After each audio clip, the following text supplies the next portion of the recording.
नमः श्री वर्धमानाय निर्धूत कलिलात्मने सालोकानां त्रिलोकानां यद विद्यादर्पणायते।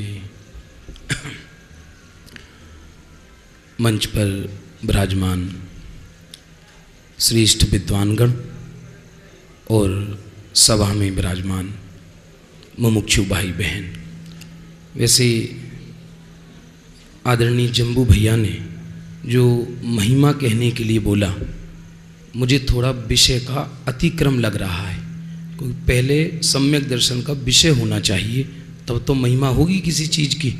फिर भी कहा है, इसलिए 12 मिनट दिए हैं, 11:30 मिनट में अपनी पूरी बात करूँगा।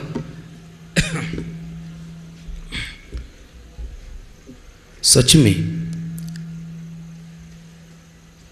दर्शन शास्त्र के अनुसार देखना, आप अपना ध्यान इधर रखना, इधर उधर नहीं भटकना। जैन दर्शन एक ऐसा दर्शन है जिसके अंदर एक श्रद्धा गुण स्वीकार किया है। विश्व के सभी दर्शन ऐसे हैं जिसमें ज्ञान की चर्चा तो है, चारित्र की चर्चा तो है, लेकिन श्रद्धा की चर्चा नहीं है। लेकिन श्रद्धा की चर्चा यदि है भी अन्य दर्शनों में, तो वो भक्ति और विश्वास के अर्थ में ही है। मैं कोई सबको नहीं जानता, लेकिन जैसा कि मुमुक्षु समाज के बीच रहते हैं, बहुत से लोग श्रद्धा का विषय ज्ञान के अर्थ में ही प्रस्तुत करते हैं। श्रद्धा का विषय क्या है, ये तो हमारे श्रेष्ठ विद्वान प्रस्तुत करेंगे ही। गुरुदेव श्री ने 45 वर्षों तक उसी सम्यक दर्शन के गीत गाए हैं। सम्यक दर्शन की महिमा को क्या कहें। जैसे एक व्यक्ति सारी रात नाव चलाए और सुबह उसने आँख खोलकर देखा कि नाव वहीं की वहीं है। क्यों? क्योंकि नाव की रस्सी नहीं खोली। एक व्यक्ति ने, आधुनिक लड़का था, सारी रात कैलकुलेटर से हिसाब लगाया, करोड़ों का, अरबों की बैलेंस शीट बनाई, लेकिन जब इक्वल टू का बटन दबाया तो कुछ नहीं आया, क्योंकि कैलकुलेटर ऑन ही नहीं किया। उसी तरह से एक जीव जब से संसार में तो अनादि से है, अनादि से होता हुआ उसका स्वयं आत्मा अपने आप को स्वीकार नहीं करता, अपने आप का विश्वास नहीं करता, अपने आप की श्रद्धा नहीं करता। इसलिए दयानंद राय जी ने ये कहा, जैसे बिना एक के बिंदी अधूरी है, उसकी कोई वैल्यू नहीं, उसी प्रकार बिना सम्यक दर्शन के इस जीवन, व्यक्ति का जीवन मुर्दे की शव यात्रा के समान है। बाहर से कुछ फर्क नहीं पड़ता।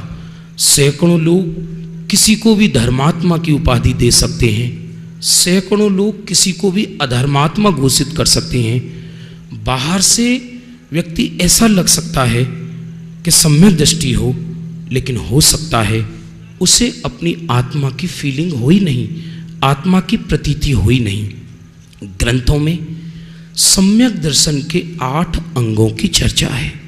भैया, अंग सम्यक दर्शन के नहीं है। सम्यक दर्शन माने प्रतीति, प्रतीति माने श्रद्धा अपने आप में अहम स्थापित करती है, अर्थात स्वयं दर्शन गुण की पर्याय, श्रद्धा गुण की पर्याय, जो अनादि से पर को ये मैं ऐसा प्रतीति करती थी, सच्चा ज्ञान हो जाने के बाद वही श्रद्धा स्वरूप में अहम कर कर ये मैं ऐसा प्रतीति करती है। विषय बहुत लंबा है। ऐसे सम्यक दृष्टि जीव को सहज ही बाहर में 8 अंग होते हैं। पुरुषार्थ सिद्धि उपाय में तो आचार्य अमृतचंद्र देव ने 8 अंगों की चर्चा आंतरिक रूप से भी की है और बहिरंग रूप से भी की है। मेरा प्रश्न है आपसे कि 8 अंग सम्यक दर्शन से पहले होते हैं या सम्यक दर्शन के बाद में होते हैं? हाँ जी, साथ साथ होते हैं। लेकिन विचार करना, बिना विचार किए कभी तत्व ज्ञान नहीं मिलता, और दूसरे की गांठ की पूंजी से करोड़ों वर्षों तक भी आप सुनोगे तो भी कभी सम्यक दर्शन नहीं होगा। सच बात यह है कि पहले विकल्प आत्मक ज्ञान में, उसके विशुद्ध परिणाम में सम्यक दर्शन की भूमिका रूप ये 8 अंगों का विकल्प चलता है। बाद में सम्यक दर्शन हो जाने के बाद वो ही 8 अंग उसके परिपूर्ण कहलाते हैं, परिपक्व कहलाते हैं। पहला अंग कहलाता है निसंकित अंग। मैं इसकी चर्चा, क्योंकि समय बहुत कम है, बाहर के रूप से ही कर रहा हूं। उसकी श्रद्धा इतनी मजबूत होती है कि कदाचित मेरू अपना स्थान छोड़े तो छोड़ दे। क्योंकि हमने तो साइकोलॉजी पढ़ी है, साइकोलॉजी हम बच्चों को हर सैटरडे को पढ़ाते हैं, बच्चे बैठे हैं यहाँ। ये प्रवचन हम यहाँ नहीं कर रहे, व्याख्यान हम ये नहीं कर रहे, एक एक अंग का मनोवैज्ञानिक प्रयोग आपको मैं बताता हूँ आधा मिनट के अंदर। हम पक्के निसंकित अंग हमारा कैसे है कि हमें जिन शासन, सप्त तत्व और आत्मा पर विश्वास है। आपका एक लौता लड़का बीमार है, वो सैया पर पड़ा हुआ है, उसी समय आपको कोई ये कहे कि आपका लड़का जीवित हो जाएगा, आप उधर जाकर चादर चढ़ा दो, उधर जाकर चद्दर चढ़ा दो, उधर जाकर दीप जला दो। बताओ आपका मन चंचल होगा या नहीं होगा? अरे बोलो, मुझे मत बताओ, अपने मन को बताओ। ये तो किसी ने ये कहा कि सड़क पर 500 रुपये पड़े हैं, बताओ उठाओगे या नहीं? तो एक व्यक्ति कहता है नहीं उठाएंगे। भैया तुम्हें मिले थे क्या कभी? यदि नहीं मिले थे, मिले, जब नहीं उठाओ तो वो प्रयोग कहलाएगा। अकेली वाणी की क्रांति से जिन दर्शन नहीं होता। जीवन में प्रयोग, वो भी आर्टिफिशियल नहीं, रियल प्रयोग जो आत्मा को छुए। इसलिए तीनों लोक भी एक तरफ हो जाएं, ऐसा लिखा सदा सुखदास जी ने। यदि शरीर के सहस्र खंड करने की भी समय आ जाए तो भी जिसका माथा बाहर में कुदेव, कुगुरु और कुस्थान में नमन ना करे। मैं 8 अंग पूरे हों या नहीं हो इसका मुझे चिंता नहीं, लेकिन एक उदाहरण बताऊंगा आपको। वज्र राजा सिंगोदर और वज्र कर्ण का पद्म पुराण में आता है कि रामचंद्र जी जब वनवास करने गए तो रास्ते में देखा कि एक नगरी में आग लगी पड़ी है और एक बूढ़ी रो रही है। उससे रामचंद्र जी ने पूछा, माँ क्यों रोती हो? कि इसलिए रोती हूं कि एक देव शास्त्र गुरु के उपासक को एक दुष्ट राजा ने कैद किया है। गलती केवल उसकी ये थी कि उसने उसको नमस्कार नहीं किया। देखिए एग्जाम्पल है, इसमें सिद्धांत का विश्लेषण करने की कोशिश मत करना। इसका सिद्धांत तो इतना है कि 6 महीने तक भी मैं बोलता रहूं तो पूरा नहीं होगा, ऐसा है। बाद में उस सिंगोदर राजा ने वज्रकर्ण को पकड़ा और ये कहा, तू छल से मुझे नमस्कार नहीं करता, तू मुझे नमस्कार कर।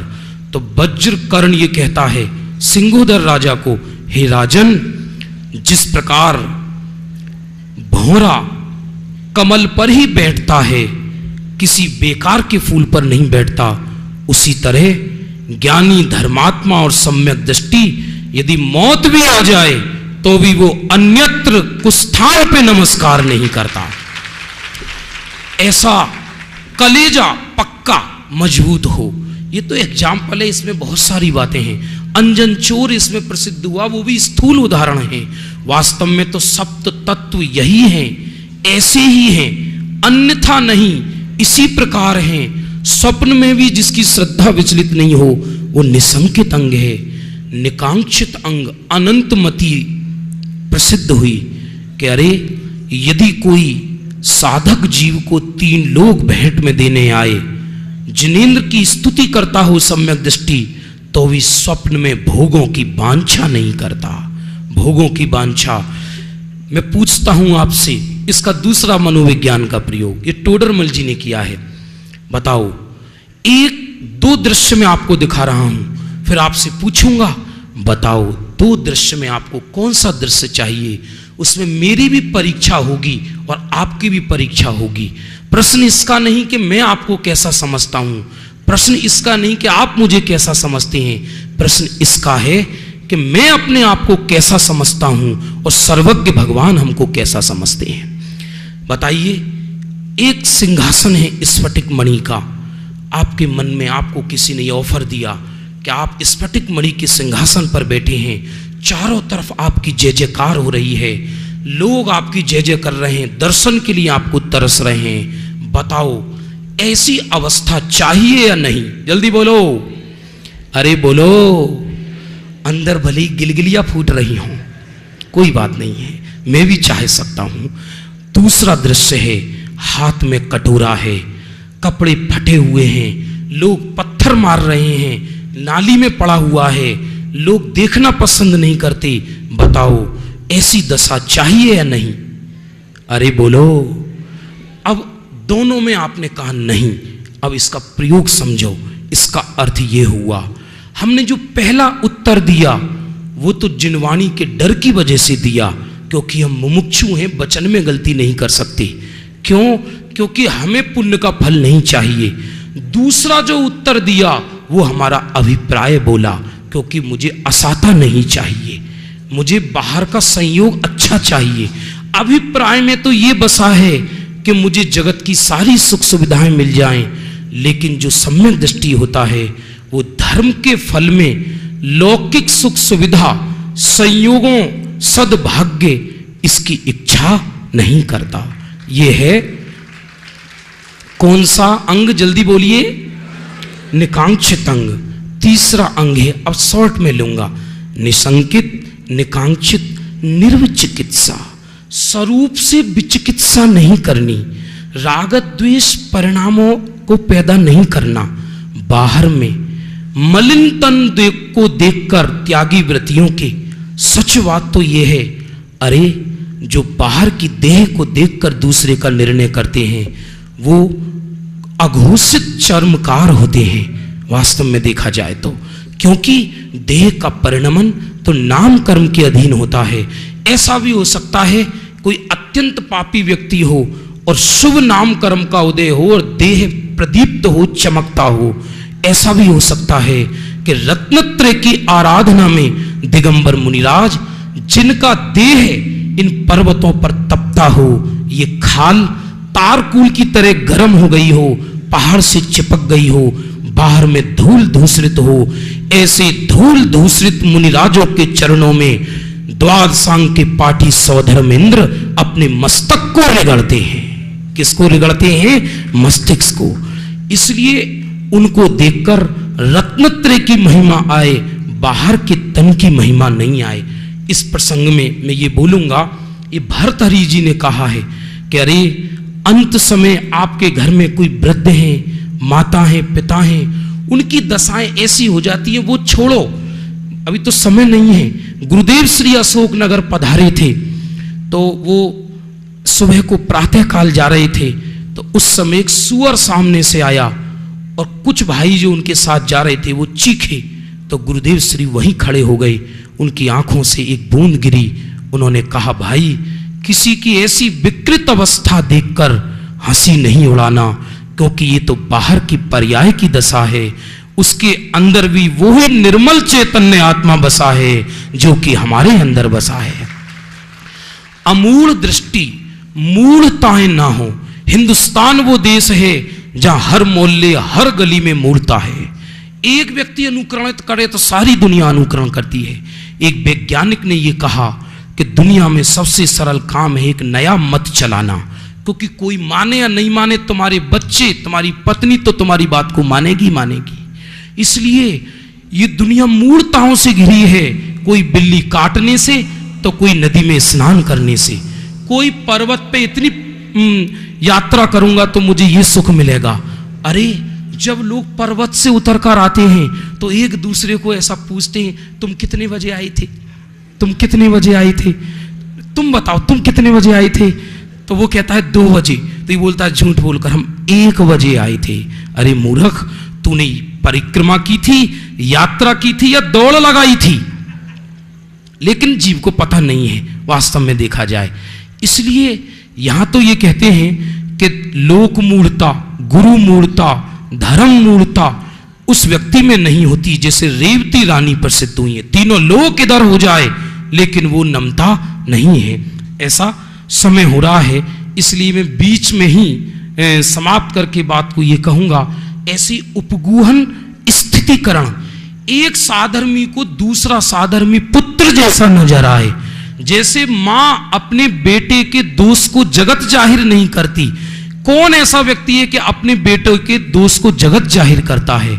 यदि करता है तो उसका सगा बेटा नहीं है, या तो वो, या उसे बेटे से प्रेम नहीं है। क्योंकि जगत जाहिर करने से दोष नष्ट नहीं होते, इसका नाम है उपगूहन।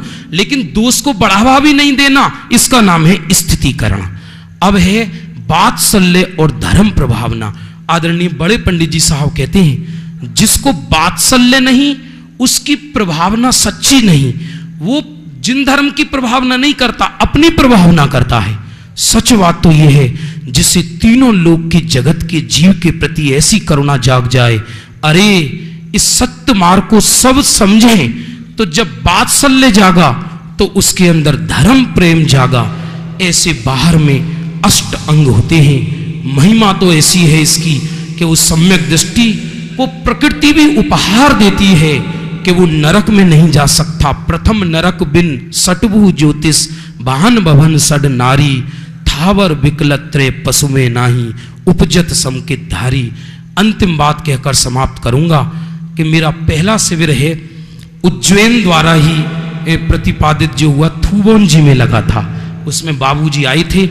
और जब हम जयपुर के स्टूडेंट थे, मेरा पहला शिविर था वो शायद, उसमें बाबूजी ने एक बात कही थी, वो वाक्य दोहराना चाहूंगा। हम सब लोग यहाँ आए हैं, हम मनुष्य सम्यक दर्शन प्राप्त करने के लिए नहीं हुए, क्योंकि सम्यक दर्शन तो त्रियंच भी कर लेता है। हम उससे ऊंचा कार्य करने के लिए हुए हैं, फिर भी ऊंचा कार्य ना कर सके तो कम से कम इस पर्याय में सम्यक दर्शन अवश्य कर लेना, आत्मदृष्टि अवश्य कर लेना, आत्मदृष्टि अवश्य कर लेना।